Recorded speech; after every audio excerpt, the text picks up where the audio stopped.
Minha mãe me levava à igreja, mas só em 1992 eu aceitei Jesus como meu Salvador. A situação atual é muito difícil, mas no passado não era tanto. As pressões que sofríamos vinham mais da família e da sociedade. Naquele tempo, o governo não se envolvia na perseguição aos cristãos. De lá para cá, ficou muito difícil, porque o governo disse o seguinte: precisamos tomar medidas contra a igreja neste país. A população, principalmente em sua porção mais ortodoxa, concordou com a decisão do governo. Muitas pessoas colaboram com as autoridades. Com certeza, se alguém por um momento abrir uma Bíblia num restaurante, será preso pelos agentes do governo e enfrentará muitas dificuldades na prisão. Será forçado a negar sua fé, será espancado, sofrerá vários tipos de tortura, e especialmente para os cristãos, não há julgamento, nem tribunal, apelos e coisas do tipo.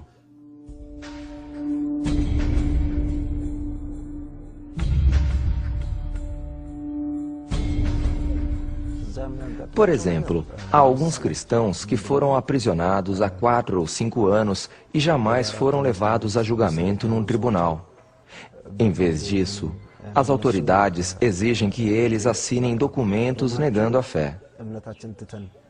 Essa é a primeira exigência que fazem. Quem se recusar a assinar será perseguido e torturado na prisão. A próxima punição é uma tortura cruel chamada posição helicóptero. O prisioneiro tem os pés e mãos amarrados junto às costas e é colocado de bruços, apoiando o peso do corpo apenas no abdômen. Os pés e as mãos ficam amarrados junto às costas. Eu entreguei minha vida a Cristo ainda criança e mais tarde fui prestar o serviço militar.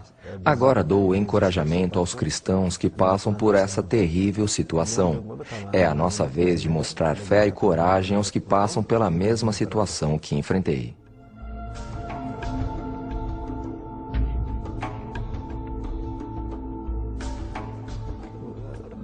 Eu não saberia dizer quantas vezes fui torturado desse jeito, mas me lembro que, durante cerca de 5 meses, me puseram numa solitária e me aplicaram diversos tipos de tortura. Formávamos um grupo naquela prisão. O plano do governo era extinguir e eliminar o cristianismo naquela área.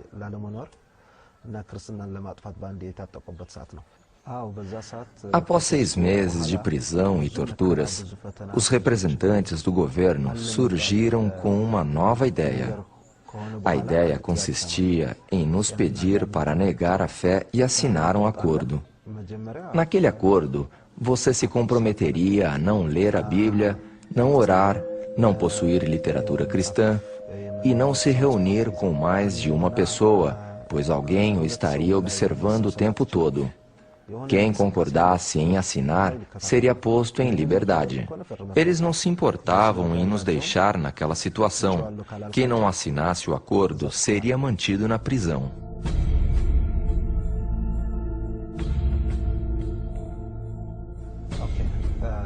Depois que fomos aprisionados, levou apenas 3 meses para que tivéssemos Bíblias sendo contrabandeadas sem que as autoridades soubessem. Separávamos as páginas da Bíblia em livros diferentes e distribuímos cada parte entre as celas. Como não tínhamos onde esconder, guardávamos os pedaços da Bíblia em nossas sacolas. 4 cristãos foram escolhidos para cuidar da distribuição das partes da Bíblia entre os presos. Eu era um dos 4 escolhidos. Eu era responsável por coordenar a distribuição. Como não havia papel, eu usava papel higiênico para copiar as escrituras à mão e distribuir. Quando os agentes do governo revistaram as celas, encontraram os trechos da Bíblia que eu havia fornecido. Interrogados sobre quem havia fornecido aquilo, falaram: foi Gideão que entregou. Me castigaram com outra forma de tortura. Me arrastaram de bruços no chão aquecido pelo sol escaldante e, como resultado, minhas mãos, braços e barriga ficaram em carne viva. Essa foi a pior tortura. Depois me jogaram numa cela de apenas 1 metro por 1,80.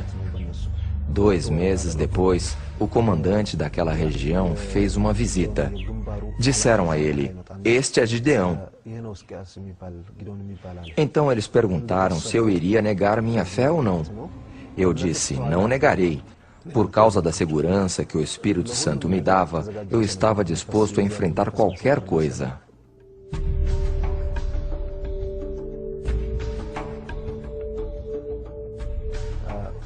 Juntaram todos os cristãos em um lugar e fizeram a mesma pergunta para eles: "Vocês vão negar sua fé ou não?" Perguntaram também a mim e eu disse: "Não."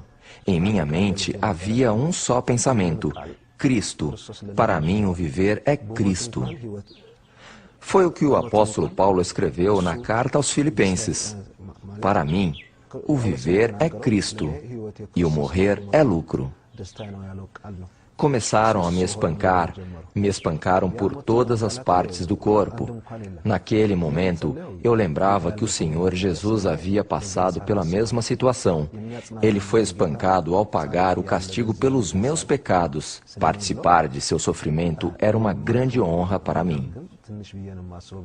Era nisto que eu pensava. Não foi fácil, não foi nada fácil. Mas quando penso no quanto maior foi o sofrimento de Jesus, percebo como é fácil suportar minha dor.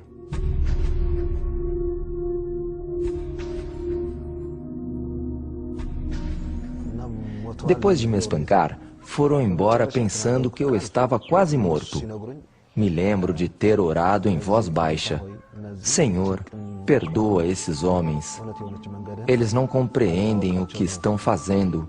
Eu entrego minha alma para descansar em tuas mãos." Amarraram minhas mãos e me jogaram de novo naquela pequena cela. Eles fizeram tudo isso pensando em ensinar uma lição aos outros, para forçá-los a assinar o acordo. Esse era o motivo de fazerem tudo isso na presença dos outros prisioneiros. Para mim, o espancamento não foi o mais difícil, mas a permanência naquela cela minúscula era quase insuportável. Não havia tratamento médico, todas as partes do meu corpo doíam e eu não conseguia deitar no chão para dormir. Pedi medicamentos, mas eles recusaram. Eu não tinha nenhum osso quebrado, mas todas as partes do corpo estavam doloridas. Depois de 2 semanas, minhas pernas começaram a doer muito e feridas se abriram. Então fiz uma oração. Eu disse: "Senhor, Tu és o médico dos médicos. Cura-me." Assim que orei, senti a presença do Espírito Santo em meu corpo. Um dos guardas se compadeceu e decidiu me ajudar e me trouxe sal. Misturando sal com água, eu lavei o ferimento.